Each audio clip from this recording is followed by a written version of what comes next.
Bear rules. Rule number 1.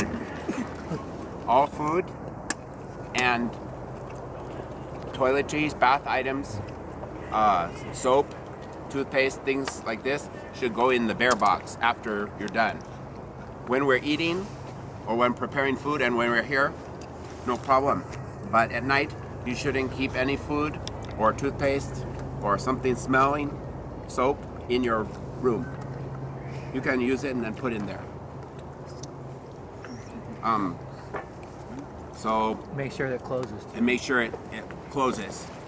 You must tell them how to open it. You must Yeah, look to up open it, you can just stick your hand here Inside. inside here and there's a lever to unlatch it. Rice. Ooh, rice. And then it's locked. The bear cannot get in. That's a good 1-minute presentation. Or Thank you. We're putting that on YouTube, Jeff. No YouTube for that.